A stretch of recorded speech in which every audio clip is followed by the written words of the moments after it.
दरम्यान नव्या सुकाणू समितीतील सदस्य डॉक्टर गिरीधर पाटील यांच्याशी बातचीत केलेली आहे आमचे प्रतिनिधी सागर वैद्य यांनी।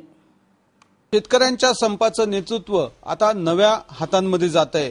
अर्थातच नाशिकमध्ये एक मोठी बैठक झाली ज्याच्यामध्ये राज्यभरातल्या शेतकऱ्यांचे नेते आणि संघटनांचे प्रतिनिधी उपस्थित होते। डॉक्टर गिरीधर पाटील आता माझ्यासोबत आहेत, जे त्या कोर कमिटीचे सदस्य सुद्धा आहेत। पाटील साहेब, कशा पद्धतीने आता येणाऱ्या काळामध्ये शेतकऱ्यांच्या संपाचं हे आंदोलन पुढे सरकवलं जाईल आणि नेतृत्व कोण करणार, कशा पद्धतीने काम होईल?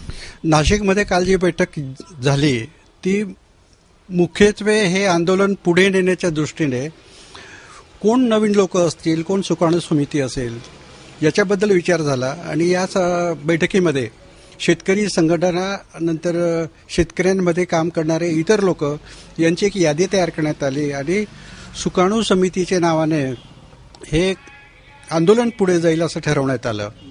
आता येत्या 8 तारखेला बच्चू कडू असतील, राजू शेट्टी असतील, विजय जावंदिया असतील यांच्यासारखे राज्यस्तरीय नेते आपण बोलवणार आहोत आणि एक राज्यस्तरीय नेत्यांची बैठक आपण 8 तारखेला नाशिकमध्येच बोलवलेली आहे आणि या संपूर्ण आंदोलनाची फेर आखणी, त्याच्यामध्ये काय असावं काय नसावं, कोण त्याच्यामध्ये प्रमुख असेल, वैचारिक बैठक, वैचारिक दिशा, या सगळ्यांचा विचार होऊन हे जखमी झालेलं आंदोलन परत उभारताना आपल्याला जुन्या चुका टाळून नव्याने काय काय त्याच्यामध्ये घेता येईल याचा प्रामुख्याने विचार होणार आहे।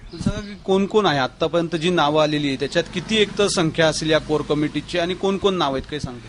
याच्यामध्ये अजित नवले आहेत, नंतर रामचंद्र बापू पाटील आहेत, याच्यामध्ये शेतकरी संघटनाचे अनिल धनवट आहेत, नंतर हंसराज वाडगुले आहेत। हे सगळे शेतकरी संघटनांचे जेवढे प्रतिनिधी तेवढे आपण घेतलेत।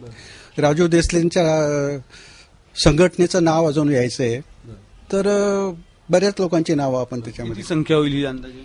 ही काल 21-22 संख्या झालेली आहे, पण जेवढे येतील तेवढे घ्यायचं ठरलेलं आहे। जेवढ्या संघटना येतील कोणालाही नाही म्हणायचं नाही असं। मला सांगा साहेब, आता आज महाराष्ट्र बंद आपण पुकारला आहे, कसा प्रतिसाद आहे आपल्या लोकांकडनं, काय माहिती येते? कारण ग्रामीण भागात खूप चांगला रिस्पॉन्स आहे, परंतु शहरी भागात थोडंसं संप जे आहे त्याला संमिश्र प्रतिसाद आहे। अपेक्षितच होतं ते। खरा आपला जो जोर होता शेतकऱ्यांमधला राग व्यक्त होण्यासाठी ग्रामीण विभागापेक्षा दुसरी जागा आपल्याला सांगता येत नाही।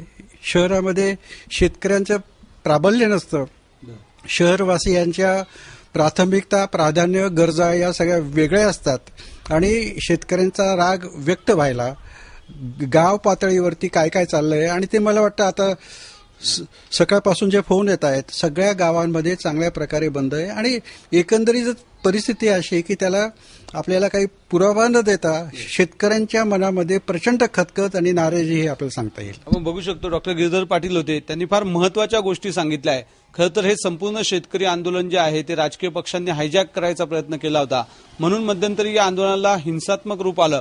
परंतु काल नाशिकमध्ये झालेल्या बैठकीत राजकीय पक्षांना व्यासपीठावरून खाली काढण्यात आलं आणि त्याचा परिणाम म्हणून आता हिंसात्मक झालेलं हे आंदोलन अहिंसात्मक झालेलं आहे आणि अधिक प्रभावी झालेलं आहे। ग्रामीण भागात याला खूप चांगला प्रतिसाद मिळाला आहे आणि त्याच्यामुळे येणाऱ्या काळामध्ये या संपूर्ण आंदोलनाची पुन्हा एक नवी फेरआखणी करून शेतकऱ्यांचा लढा तडीस नेण्याचा प्रयत्न केला जाणार आहे, अशा पद्धतीची माहिती डॉक्टर गिरीधर पाटील यांनी दिली आहे। आणि या संबंधीची नवी कोर कमिटी, सुकाणू समिती ज्याला आपण म्हणतोय, ती बनवण्याचं काम सुरू झालंय। आतापर्यंत 22 ते 23 लोकांचा या समितीमध्ये समावेश सुद्धा करण्यात आलेला आहे।